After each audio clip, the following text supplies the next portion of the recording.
Minasan konnichiwa, it's me, Shogo. And Harumi. Good evening, everyone. Evening. It's Wednesday night again. This time, though, we're recording this before the Musou Shinden-ryu Z and KR online lessons. Right after the online lessons, I'm pretty sure I had to talk with the manager of Asayama Ichiden-ryu, who is Kurosawa Sensei. He's an instructor in Asayama Ichiden-ryu, but I have to do a short meeting, weekly thing after the online lessons, so it's probably going to get really late, so we're doing this before the online lessons. So it's still 9, almost about 10 o'clock kind of time, so our brains are still a bit better than usual, I guess. So I hope we can talk properly. Yeah. But first of all, guys, thank you so much for all of your comments. I was really surprised by how many people who wrote Camellia. Yeah. Thank you so much, guys. Thank you really, so really much. appreciate it. Yeah. I mean, I just really love how we can communicate with this weekly. Yeah. And Harumi gets a chance to practice her English and such and all that kind of stuff. So I really appreciate it. It's so much fun talking with you guys. All right. Now, with that said, Harumi has recently been starting to go to teach the next instructors, right? Was it? Yeah. Yeah. So how's that going? What are you doing, first of all? If you can explain to everyone. Actually, I'm not. I still not teaching anyone. Okay. Yeah, I'm just looking my senpai teachers how they teach their students. Okay. And I just go and help the things around them, like settle things. Yeah, like prepare things. Prepare things. And everything. Cool. So basically, the same program that Harumi did to become a kimono instructor, kitsukeshi. Yeah. Yes. So there's new students who are taking the same program, and parts of the program is actually going to these classrooms and taking the lessons in person, right? Yes. And then some of the senpais or maybe the main instructor, Snell Sensei, is the instructor, and you're kind of supporting the whole class, right? Mm-hmm. Cool. So you're not actually standing in the middle and teaching everyone. No, Okay, not I yet. didn't know about that actually myself. Okay. Is there an exam for that too then? That means? Yeah, it has audition. Do you say audition? Audition, yeah. But I actually failed. Yeah, it's really rare for Harumi to fail anything, actually, to be honest. But yeah, so there was an audition for instructors who's going to be teaching the next instructors, if that makes sense. Yeah. It's a really high level audition. Yeah. It was a really, really high level. There was only one person that passed or something, right? Yes, I think. Yeah. only Among one person. how many people? Like a dozen or something? Maybe? Among a dozen is 12, right? Yeah. So among 20. Oh, okay, 20. People, wow. But only one person passed. Only one person from our not generation. Our what? Your generation is fine. Fine? Yeah. Yeah. Only one. So you mean among the people who passed the exam the same year as you, right? Yes. Okay. Yeah, totally understand. Yeah. And what the audition is about was to teach how to dress yourself and also the torso. It's a different, two different tests. Yes, that's right. And to dress themselves or teach how to dress themselves or the torso, the kimono. Yes. And within 40 minutes, it must be in 40 minutes. Yep. There's a time rule to it too. Yep. Yes. Time limits. And by Zoom. Yeah, by Zoom. Okay. So it's online. Okay. So you can't help your student. Here is like this. You or can't something. Physically touch them. Yeah, right? I can't physically touch them. So you need to wait until this student to do what you want them to do. Yeah. But you don't have enough time. So it was a really difficult point. Yeah, that's right. Yeah, I think what I need to improve is the time management. Yeah, which you're not very good at. Yes. Harumi is the kind of person who is late to everything. So yeah, I'm the person who is always right on time kind of person. You are always waiting. I'm like the always 10 minutes, beforehand at the venue kind of person, So Harumi is completely the opposite. Yeah, Yes. she's right on time or a few minutes late kind of person. So Well, I don't Yeah. have few minutes left. yeah, I mean, and it's That's totally yeah, true. and even if it's the same thing that we've been like doing over and over, sometimes she's still late. You know, like we know what we're going to be doing, you know, where we have to be at, and how much time it takes to prepare, but still, you know, you're I'm like, late. Yeah, you're late. So, Yeah, I and guess, yeah. at that audition, Mm-hmm. what our teacher like expect was you end the lesson in 30 minutes Yeah, yeah. and left or 35 minutes. Okay. And you left 5 minutes to ask like, do you have any questions or something? Okay, Q&A. Yeah, Q&A. Yeah. And like end the lesson nicely. Mm-hmm. Well, thank you for the time or something. Yeah, but what I did is like I teach the whole thing in 40 minutes. Okay. So there was no time to chat. So There was no time to chat or no time to check how If is your did if you did well or correctly. not, Yeah. So that was not good. Okay. The person who did pass, Mm-hmm. she did like the 10 minutes chat Oh, wow. Q&A, Okay. and she taught like perfectly. So Wow. she was amazing. Okay. So the student was the same person for each... No. No? Okay, the student was different too then. Yes. Okay, then that's kind of up to your luck too then. Yeah. If your that's right. student, if your student is a fast learner or not is going to be Yeah. a If big she- thing that changes your exam then. Yeah, like if you're a student good at wearing kimono or have the knowledge to wear kimono, that depends That's so up much. to your luck. Yeah, Okay. up to your luck. But Wow. Yeah. Yeah. Well, you'll be able to pass at some point probably. maybe next time. Yeah. It will. I have another chance next semester. Next semester, it's Okay, like- 6 months Half a later. year. Half Okay. an year later. Okay. So, So twice every year then, basically, you'll have yes, a chance. yes, Cool. And it's something you want to do, right? yeah, Cool. Do you get paid for it or sure. is it like a job? Like a proper What do you job? mean? Mhm. Being the instructor to teach the next instructor, sure, is it a sure. proper It's a business job. or okay. Well, of course. Well, right now you're volunteering though, right? Yes, Yeah, that's right. I'm So- learning. Yeah, that's the thing, guys. Yeah, I'm recently almost like what should I say? I'm the housekeeper recently, so I'm doing all the chores at home, taking care of the kids. I have the meals ready, I have the dishes washed, I have the clothes washed and everything. Yeah, and then Harumi is recently almost always outside and doing all these stuff. Yeah.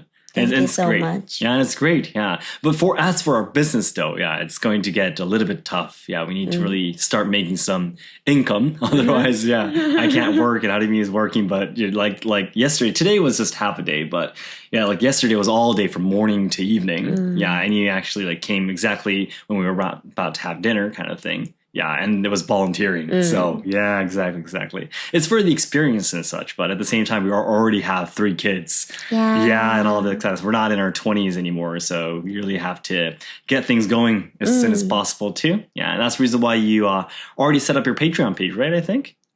Yes. Yeah. And I think you already made a reel saying that you're going to be starting your online lessons in June. Was it? Mm-hmm. Yeah, it's probably the same timing when I'm going to be starting my my Japanese online lessons, I think. Yeah. Yeah. Good. So I think I hope everyone who's listening to this podcast will be able to check out Harumi's new Patreon page and you can join the online lessons possibly. Yeah. What are you going to be doing again in your online lessons? Did you decide the tiers and everything already? Or Not yet. Not yet. Oh, okay. Those are going to be coming soon. Yeah. It's really difficult, for women's kimono. There's so many different types of kimonos, different levels and all that kind of stuff. Yeah. I really need to, first of all, know what everyone is looking for, like what everyone's needs are in the first place. Yeah. And we need to provide the right lessons. So yeah, we hope we get there soon. Yeah. Exactly. But we're probably going to be starting with something really easy. Yeah, not so maybe difficult with from the basics. Yukata, Yeah. Exactly. the easiest one and the most casual kimono, Which would be... which will be komon. Oh, okay. Komon kimono, And half. That's like the rank, guys, by the way. Yeah. Half with obi, like hanhaba obi. Hanhaba obi, yep. Among the 3 different types of women's obi, well, there's actually more than 3, but basically it's 3, yeah. And hanhaba obi is the easiest, considered the most casual. Yeah. Yes, that's right. That's right. So we might start with that, but we'll see how that goes. Yeah. So yeah, just it'd be great if you can keep on cherry on Harumi. Yeah, she's doing her best to gain more experience and get this going. Get it on track. Yeah. Thank you. Exactly. At the moment, it's almost like we just planted them seeds, Yeah, and we're watering it and waiting for the first leaf to come out, kind of thing. So yeah. Now that's for me. If I start talking about the stuff I'm doing right now, by the way, I'm really happy that the Ichiden-ryu Asayama Ichiden-ryu training camp, which is going to be held this September 2nd to 4th. Yeah, we finally got to 25 tickets. So there's 35 tickets left. Yes, almost about half the tickets are sold. Yeah, so we're almost about to have 30 people going to be participating. We're really looking forward to meeting more people. And the Musou Shinren-ryu and also the ZNKR Seitei EI training camp is going to be held 2 weeks after the Asayama Ichiden-ryu training camp. So that's going to be a lot of training camps this year. Yeah, but on that ticket too, already 5 people purchased it.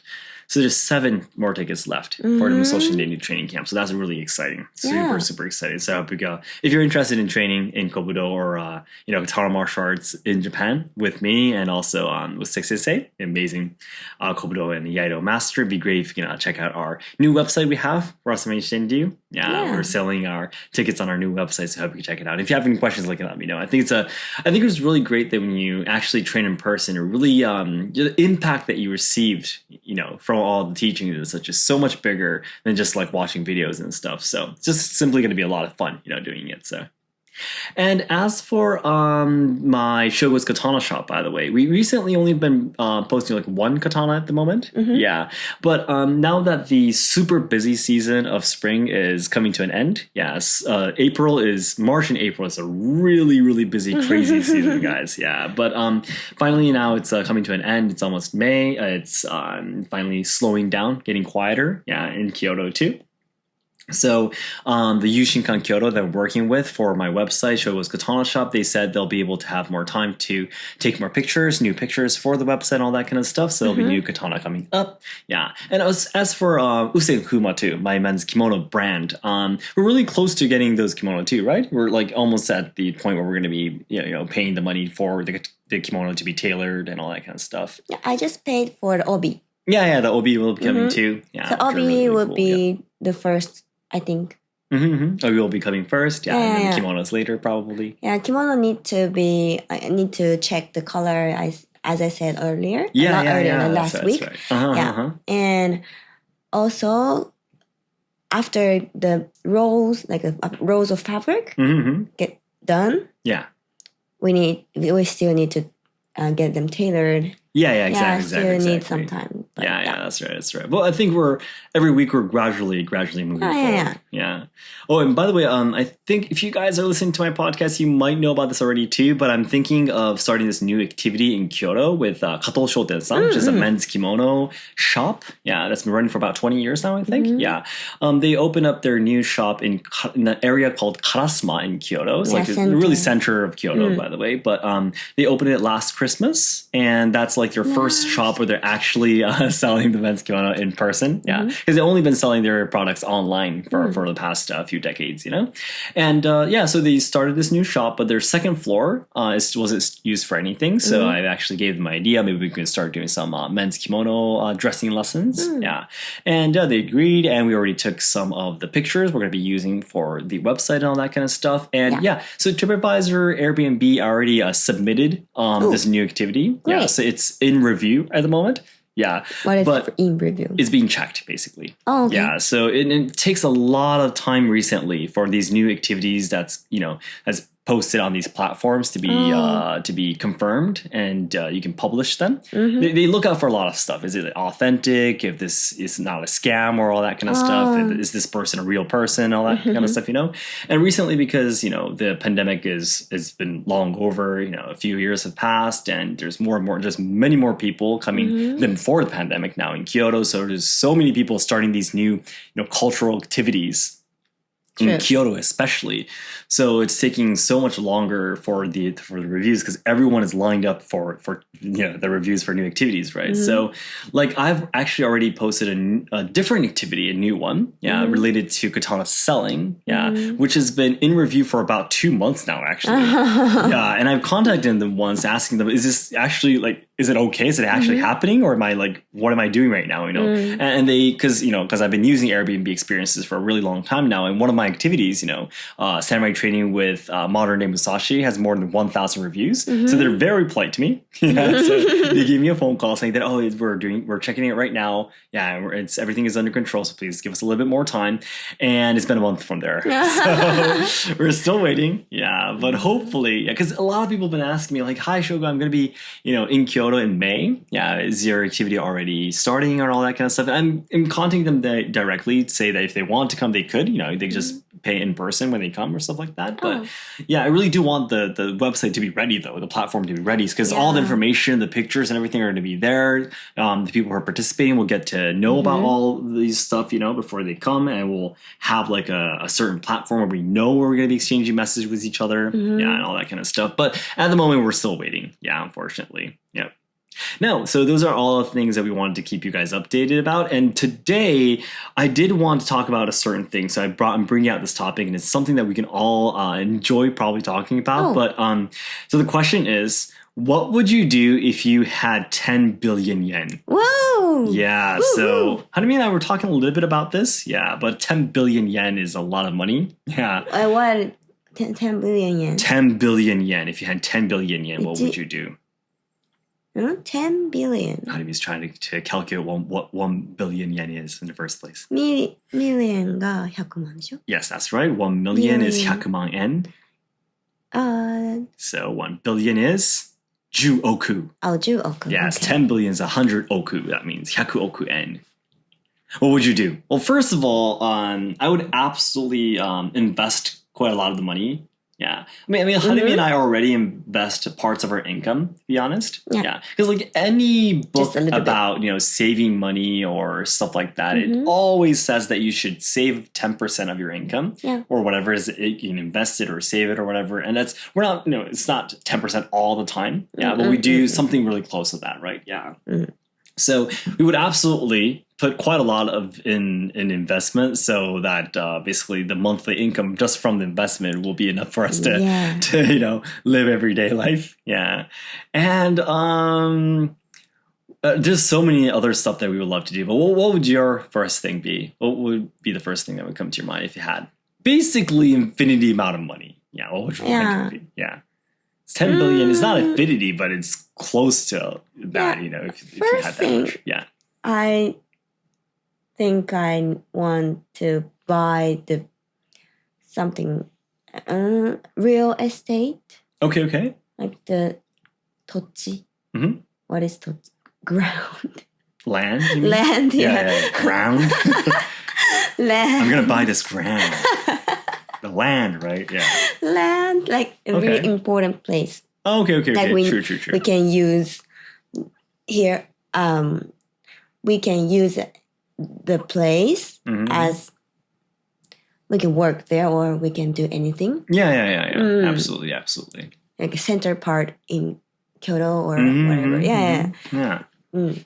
That'd be really important. It's a kind of investment. True.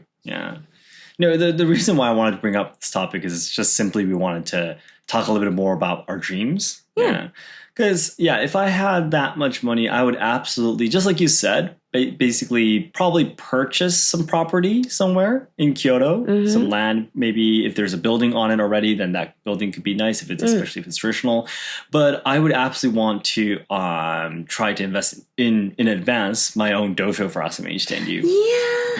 That's definitely probably my biggest dream that I have in terms of, well, not completely business, but in terms of my career kind of thing, because I have different dreams for my family, my kids and stuff. But except for that, then I think opening my own dojo for Asayama Ichiden-ryu is probably my biggest dream that I have right now. So getting locating that somewhere that's really convenient in Kyoto will be amazing. That would be amazing. Maybe not completely at the center because I'm pretty sure there aren't that much property that's left in the center of Kyoto for such a big place like a dojo. So it might be a little bit off, but still, close enough where it's convenient to get to. Yeah, I want it to be a fine dojo where maybe at least 15, 20 people can train it at once in pairs. Yeah, that'd be great. I think at the main dojo in Ibaraki, I think maximum 10 people can train at once. Maybe, 10 is quite squeezed already though. So that's 5 pairs for training Kenjutsu, for example. Yeah.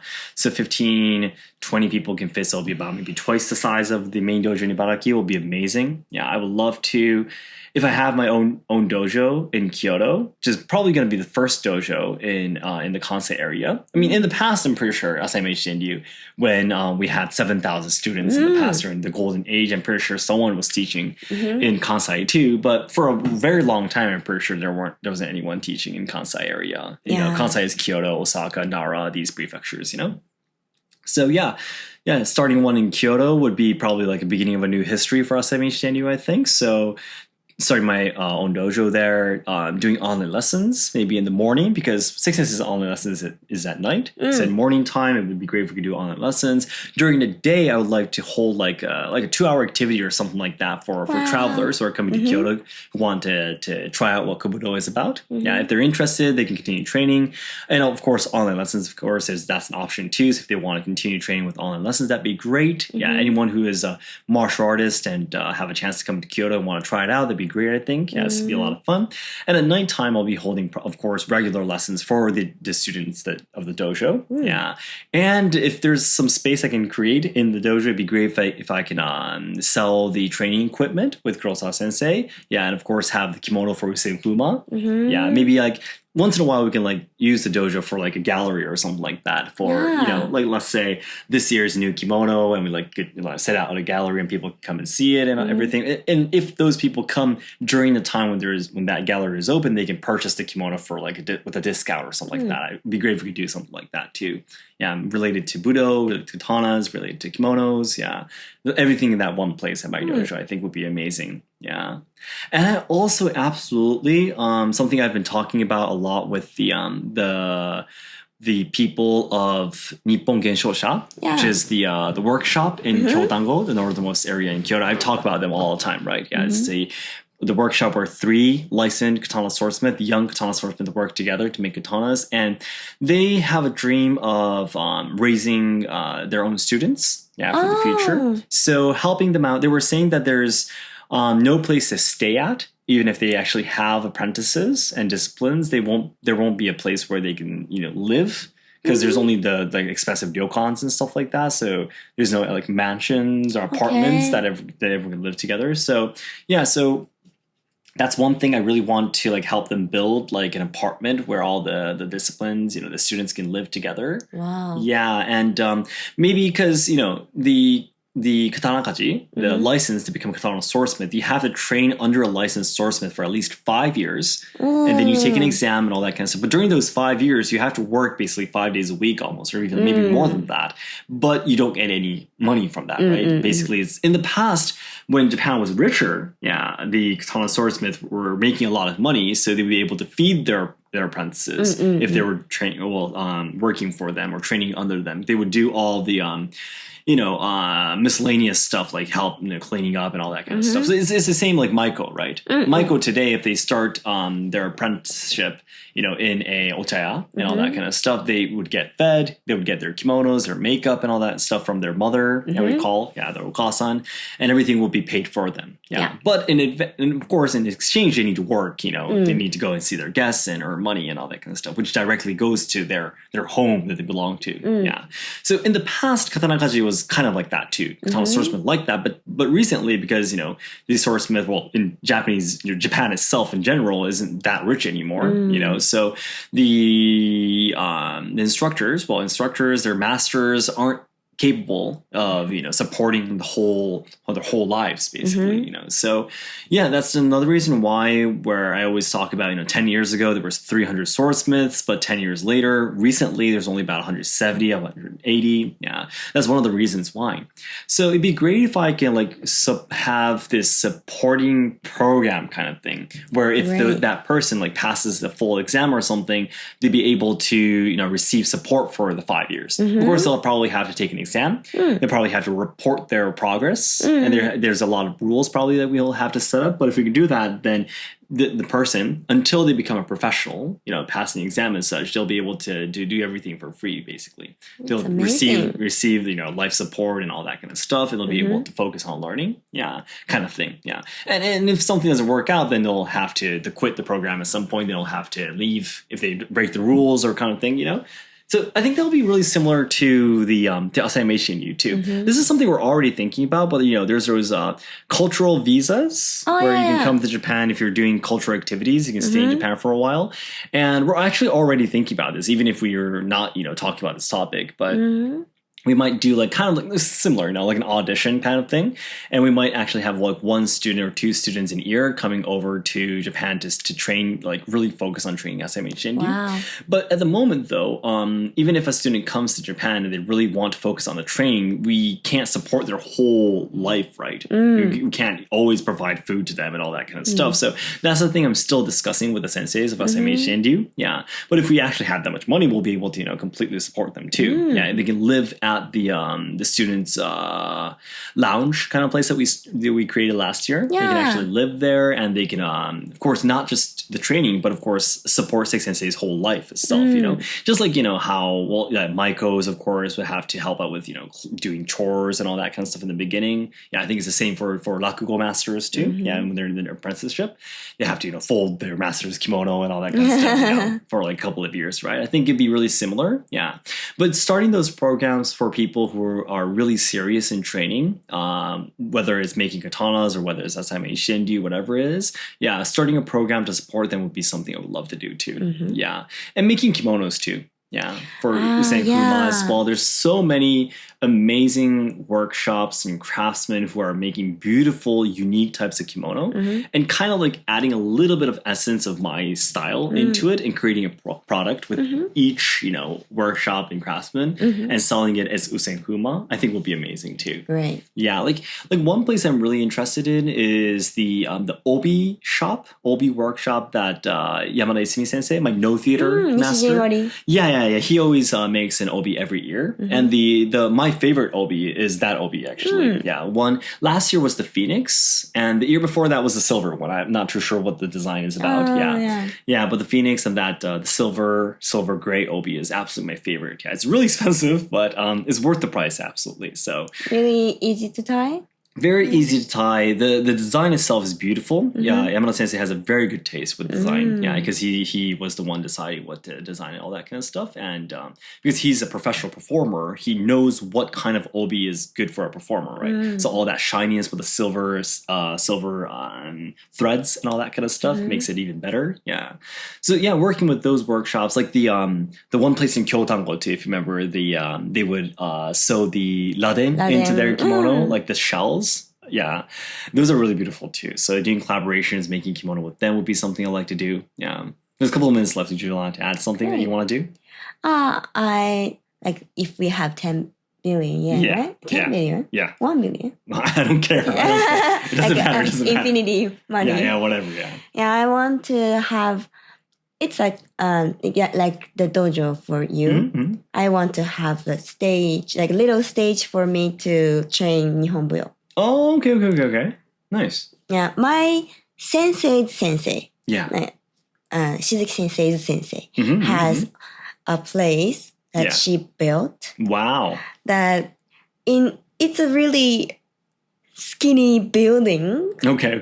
In the center area in Osaka. In Osaka. Okay. Yeah, but if you go up the stairs, the really narrow stairs, how to say queue. Very steep. Steep. Yeah. Stairs. There's suddenly a huge yane.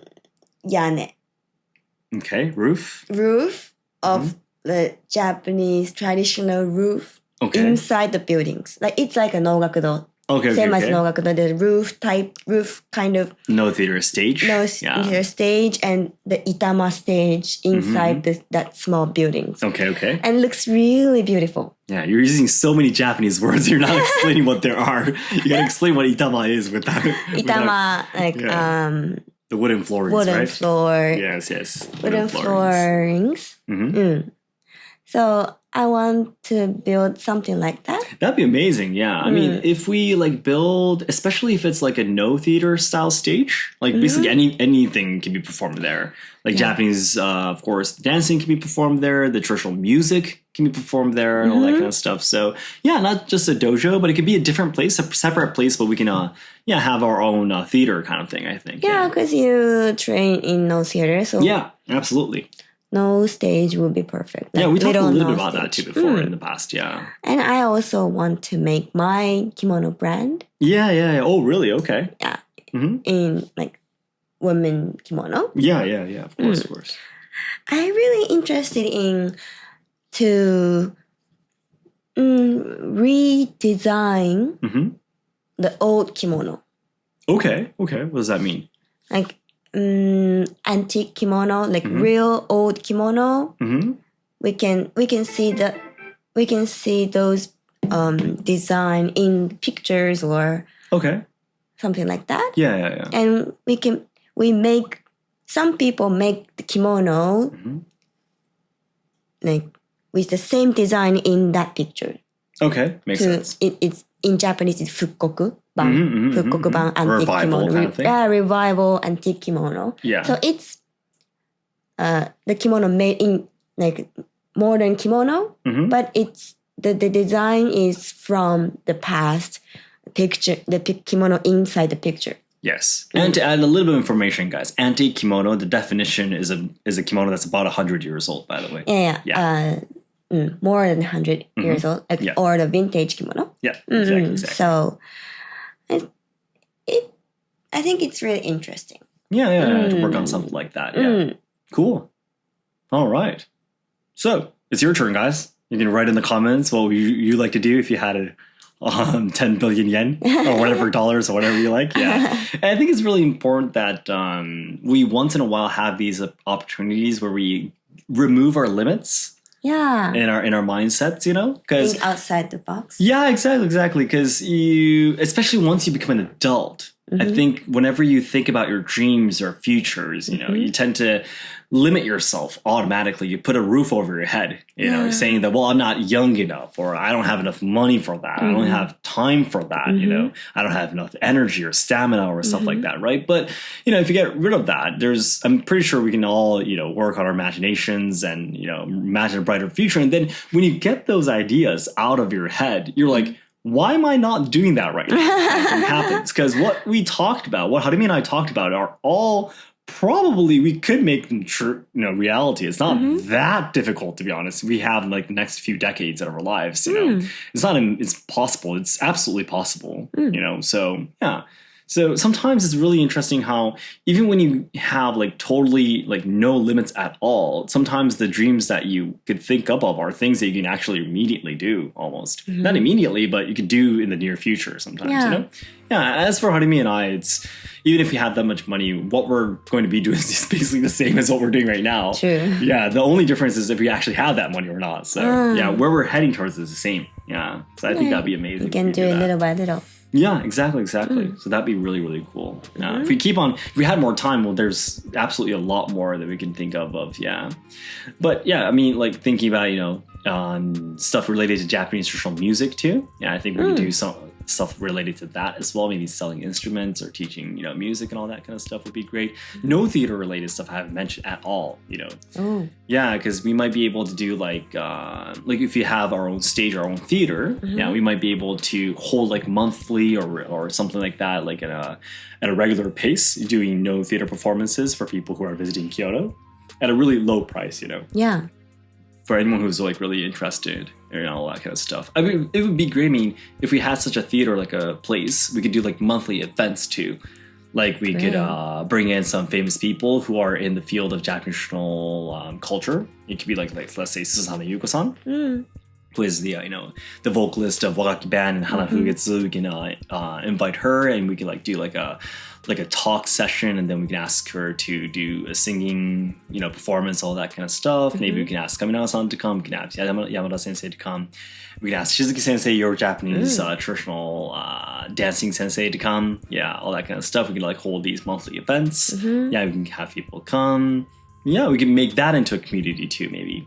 Like make it like a pass or something that if you have this pass, you can come to these monthly events with a cheaper price or whatever it is, Yeah, or stuff like that. We could just keep on going if we think of these things. So yeah, please let us know what your dreams would be if you had infinite amount of money. So yeah, I think this is simply a really positive and a fun topic to talk about. So I wanted to bring this up today.